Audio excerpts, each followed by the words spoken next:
নমস্কার বন্ধুরা, তন্নিস কিচেনে আপনাদেরকে স্বাগত। আজ আমি বানিয়ে দেখাবো আলুর দম এবং বাসন্তী পোলাও রেসিপি। এটা কিন্তু আমি আপনাদের সঙ্গে শেয়ার করছি সরস্বতী পুজো উপলক্ষে। সরস্বতী পুজোয় কেউ বা খিচুড়ি বানান, কেউ বা বানান লুচি, আবার কেউ বা ফ্রাইড রাইস বা পোলাও বানান। তাই আমি এখানে পোলাও আর ফ্রাইড রাইসটা আপনাদেরকে কিভাবে বানালে বেশি টেস্টি হবে সেটাই আমি বানিয়ে দেখাবো। সবার প্রথমে আমি বানাবো আলুর দম। আলুর দম বানানোর জন্য একটা কড়াই বসিয়ে দিয়েছি। কড়াইতে দিয়ে দিলাম 3 থেকে 4 টেবিল চামচ পরিমাণ সর্ষের তেল, আর নিয়ে নিচ্ছে একটু গোটা জিরে, 2টো শুকনো লঙ্কা, 2টো তেজপাতা। এটা আমি ফোড়ন দেওয়ার কাজে ব্যবহার করছি। ফোড়নটা দিয়ে দিলাম, তেজপাতাটাও দিয়ে দিলাম। ফোড়ন থেকে যখন একটা সুন্দর গন্ধ ছাড়বে সেই সময় দিয়ে দিতে হবে কেটে রাখা আলু। আলুগুলো দেখতেই পাচ্ছেন, আমি কিন্তু আলুগুলো এখানে একটু বড় টুকরো করে কেটে নিয়েছি। যেহেতু এখন এগুলো নতুন আলু, সেই কারণে কিন্তু একটু বড় করেই কাটতে হবে, নইলে গলে যাবে। আর আমার এখানে একটু আলুর পরিমাণটাও কিন্তু বেশি। আমি এখানে 1.5 কেজি পরিমাণ আলু নিয়েছি। আপনারা চাইলে আপনাদের পরিমাণ মতো নিতে পারেন। আলুটাকে কিন্তু হাই ফ্লেমে আমাদেরকে ভেজে নিতে হবে। তার জন্য দিয়ে দিলাম পরিমাণ মতো হলুদ। নুনটা কিন্তু আমি এক্ষুনি দিচ্ছি না, নুনটা আমি পরে দেব। আমি এখানে মিনিট 5 মতো আলুটা নেড়ে চেড়ে গোল্ডেন ব্রাউন করে ভেজে নিচ্ছি। দেখুন আলুটা কিন্তু ভালো গোল্ডেন ব্রাউন রং চলে এসছে। এই সময় আমি দিয়ে দেব নুন। আমি এখানে দিয়ে দিচ্ছি 1 থেকে 2 চা চামচ পরিমাণ নুন। যেহেতু এখানে আলুর পরিমাণটা বেশি, সেই কারণে কিন্তু নুনটাও আমি একটু বেশি দিলাম। আপনারা কিন্তু আলুর পরিমাণটা বুঝে তবেই কিন্তু নুনটা দেবেন। নুন দেওয়ার পরে গ্যাসের ফ্লেমটা আমি একটু লো টু মিডিয়ামে করে দিলাম। দিয়ে দিচ্ছি বড় 1 চামচ পরিমাণ গ্রেট করে রাখা আদা। আর এখানে একটা বড় সাইজের টমেটোটা আমি ছোট ছোট টুকরো করে কেটে নিয়েছি।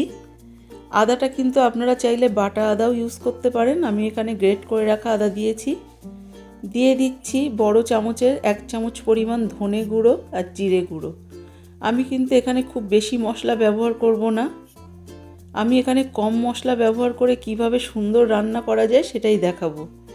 এখানে দিয়ে দিলাম স্বাদের জন্য এবং ঝাল হওয়ার জন্য একটু শুকনো লঙ্কার গুঁড়ো। আমি এখানে 1 থেকে 1.5 চা চামচ পরিমাণ শুকনো লঙ্কার গুঁড়ো দিয়ে দিলাম।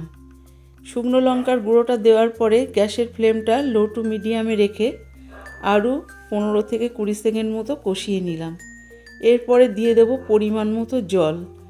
আপনারা কিন্তু যদি আলুর দমটা একটু ঝোল ঝোল খেতে চান তাহলে কিন্তু একটু জলের পরিমাণটা বেশি দেবেন, আর যদি একটু কষা কষা খেতে চান তাহলে কিন্তু জলের পরিমাণটা একটু কমই দেবেন। সবশেষে দিয়ে দিলাম একটু কাশ্মীরি শুকনো লঙ্কার গুঁড়ো। এটা দিলাম কালারের জন্য। আর দিয়ে দিলাম আর সামান্য পরিমাণ নুন। এখানে কিন্তু জলের পরিমাণটা আমি একটু বেশিই দিয়েছি, কারণ আলুটা এখানে একটু সেদ্ধ হবে এবং আলুটা সেদ্ধ হওয়ার পরেও কিন্তু আলুতে প্রচুর পরিমাণ ঝোল টেনে নেয়। সেই কারণে আমি এখানে ঢেকে 10 মিনিটের মতো সেদ্ধ হতে দিলাম। এখানে কিন্তু একটু নাড়িয়ে নিয়ে আবারও আলুটা ঢেকে দেব। এখানে গ্যাসের ফ্লেমটা লো টু মিডিয়ামে রেখে আরও 5 মিনিটের জন্য হতে দেব। ফিরে আসলাম 5 মিনিট পর। দেখুন 5 মিনিট পর কিন্তু এখানে ঝোলটা অনেকটাই কমে গেছে।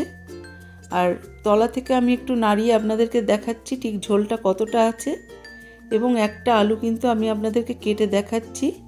আলুটা কিন্তু এখানে পারফেক্টলি সেদ্ধ হয়ে গেছে। এই পর্যায়ে আমি আবারও একটু নাড়িয়ে নিয়ে এখানে অ্যাড করে দেব চিনি। এই নিরামিষ আলুর দমে কিন্তু চিনিটা একটু দেওয়ার চেষ্টা করবেন, এতে কিন্তু এর স্বাদটা বেড়ে যাবে। অবশ্য আপনারা যদি চিনিটা অ্যাভয়েড করতে চান করতে পারেন। আমি এখানে চিনিটা দেওয়ার পরে আবার একটু নাড়িয়ে দিলাম। দেওয়ার পরে দিয়ে দিচ্ছি গরম মশলা গুঁড়ো। আমি কিন্তু এখানে নর্মাল যে গরম মশলার গুঁড়োটা সেটাই আমি এখানে ইউজ করেছি। আপনারা চাইলে কিন্তু শাহি গরম মশলার গুঁড়ো এখানে দিতে পারেন। গরম মশলার গুঁড়োটা দেওয়ার পরে গ্যাসের ফ্লেমটা একদম লোতে রেখে 2 মিনিটের জন্য ঢেকে দিলাম। ফিরে আসলাম 2 মিনিট পর। এরপরে দেখুন আলুর দমটা কিন্তু প্রায় হয়ে এসছে। এখানে আমি আলুটা আবারও একটু তলা থেকে নাড়িয়ে দিচ্ছি। এখানে কিন্তু আমি এই পরিমাণ ঝোলই রেখে দেবো, কারণ আলুটা ঠান্ডা হলে এখানে ঝোলটা অনেকটাই টেনে নেবে। আর আমি এখানে দিয়ে দিলাম হাফ কাপ পরিমাণ ফ্রেশ ধনেপাতা কুচি।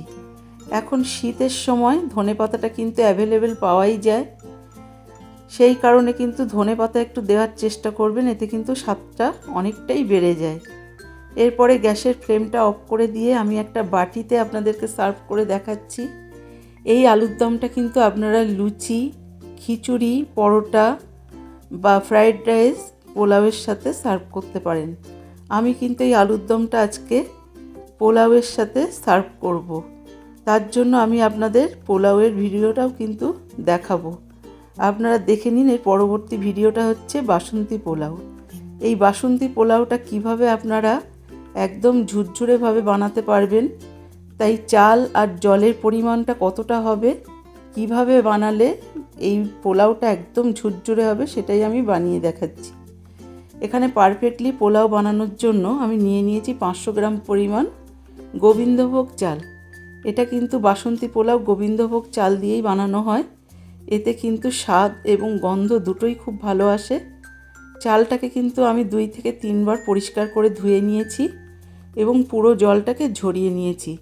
এখানে কিন্তু চালটা আলাদা করে শোকাতে দেওয়ার কোনো দরকার নেই, এরকম ভিজে অবস্থায় থাকলেই চলবে। আর রান্নার আগেই কিন্তু চালটা ধুয়ে নিলে চলবে, এখানে চালটাকে ভিজিয়ে রাখার কোনো দরকার নেই। সবার প্রথমে আমি কড়াইতে দিয়ে দিলাম 2 থেকে 3 টেবিল চামচ পরিমাণ রিফাইন তেল। রিফাইন তেলটা গরম হলে দিয়ে দিলাম প্রথমে কাজু বাদাম। আমি এখানে বেশ কিছুটা কাজু বাদাম অর্ধেক করে ভেঙে দিয়ে দিয়েছি। কাজু বাদামটা দেওয়ার পরে দিয়ে দিলাম কিশমিশ। কিশমিশটাও কিন্তু আমি হালকা করে একটু ভেজে নেব, এতে করে কিন্তু কিশমিশটা খেতে খুব ভালো লাগে আর এর থেকে খুব সুন্দর একটা ফ্লেভার আসে। দেখুন হালকা গোল্ডেন ব্রাউন করে আমি কাজু কিশমিশটা ভেজে নিলাম। এবার আমি একটা প্লেটে তুলে নিলাম। কাজু কিশমিশটা কিন্তু যখন ভাজবেন তখন কিন্তু গ্যাসের ফ্লেমটা একদম লোতে রেখে ভাজবেন, নইলে কিন্তু হঠাৎ করে পুড়ে যেতে পারে। এরপরে ফোড়ন দিয়ে দিচ্ছি একটু গোটা গরম মশলা। এখানে আমি দিলাম 7-8টা পরিমাণ এলাচ, কয়েকটা লবঙ্গ আর একটু দারচিনি আর 2 থেকে 3টি তেজপাতা।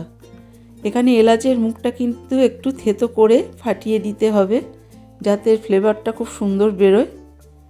এরপরে ফোড়নটা থেকে যখন খুব ভালো একটা গন্ধ বেরোবে, সেই সময় কিন্তু আমি ধুয়ে জল ঝরানো গোবিন্দভোগ চালটা এই তেলের মধ্যে দিয়ে দেব।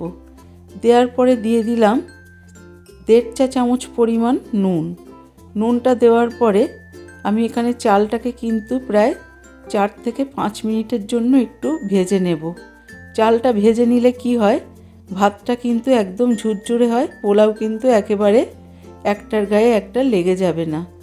দিয়ে দিলাম সামান্য পরিমাণ ফুড কালার। আপনাদের কাছে যদি ফুড কালারটা না থাকে সেক্ষেত্রে 1 চা চামচ হলুদ গুঁড়োও দিয়ে দিতে পারেন। দিয়ে দিলাম হাফ চা চামচ পরিমাণ গোলমরিচ গুঁড়ো। এই গোলমরিচ গুঁড়োটা কিন্তু অবশ্যই দেবেন, দিয়ে দেখবেন এর সুন্দর একটা স্বাদ হয়। দিয়ে দিচ্ছি হাফ চা চামচ পরিমাণ গরম মশলা গুঁড়ো আর হাফ চা চামচ পরিমাণ লঙ্কার গুঁড়ো। এখানে শুকনো লঙ্কার গুঁড়োটা একটু হালকা ঝালের জন্য দিয়েছি। আপনারা যদি ঝালটা খেতে পছন্দ না করেন সেক্ষেত্রে কিন্তু লঙ্কার গুঁড়োটা দেওয়ার কোনো দরকার নেই। এখানে সব কিছু মশলা দেওয়ার পরে আবারও আমি 2 মিনিটের জন্য গ্যাসের ফ্লেমটা একদম লোতে রেখে চালটাকে একটু ভেজে নিচ্ছি। সবশেষে দিয়ে দিলাম হাফ বাটি পরিমাণ চিনি। আমি এখানে যে বাটিটা মেপে 2 বাটি চাল নিয়েছিলাম, এই 2 বাটি চালের মাপটা হচ্ছে 500 গ্রাম, তাই 500 গ্রাম চালের জন্য এখানে নিয়ে নিলাম সেই একই বাটির হাফ বাটি পরিমাণ চিনি। মিষ্টিটা অবশ্য আপনারা আপনাদের স্বাদ অনুযায়ী দেবেন, তবে পোলাও কিন্তু একটু সাধারণত মিষ্টি মিষ্টিই হয়। এরপরে দিয়ে দিলাম পরিমাণ মতো জল। আমি কিন্তু যে বাটি মেপে চাল নিয়েছিলাম সেই বাটির 5 বাটি পরিমাণ জল একটু হালকা গরম করে নিয়েছিলাম, সেই জলটাই কিন্তু আমি ঢেলে দিলাম এবং ফুটে ওঠার পরে আমি 10 মিনিটের জন্য একদম গ্যাসের ফ্লেমটা লোতে রেখে হতে দিয়েছি। ফিরে এসেছি 10 মিনিট পর। আমি কিন্তু এখনও গ্যাসের ফ্লেমটা বাড়াইনি, লোতেই রেখে দিয়েছি এবং এখানে আমি অ্যাড করে দিচ্ছি 4 থেকে 5 টেবিল চামচ পরিমাণ গাওয়া ঘি আর দিয়ে দিচ্ছি 4টে কাঁচা লঙ্কা। এখানে কাঁচা লঙ্কাটা আপনারা চাইলে অ্যাভয়েড করতে পারেন, তবে কাঁচা লঙ্কাটা দিলে খুব ভালো একটা স্বাদ আসে। এরপরে কিন্তু দেখুন কাজু কিশমিশগুলো আমি উপর থেকে দিয়ে দিলাম। দেওয়ার পরে আমি ভাতটাকে একটু আপনাদেরকে কেটে দেখাচ্ছি। দেখুন এখানে কিন্তু ভাতের তলায় একটুও কিন্তু জল নেই, একেবারেই ড্রাই হয়ে গেছে, অথচ চালটাও কিন্তু পারফেক্টলি সেদ্ধ হয়ে গেছে। এবং চালটা যে কতটা ঝুরঝুরে হয়েছে আপনারা দেখে নিশ্চয়ই বুঝতে পারছেন। আমি এখানে কিন্তু গ্যাসের ফ্লেমটা লোতে রেখে আরও 2 মিনিটের জন্য ঢেকে রাখলাম। ফিরে আসলাম 2 মিনিট পর।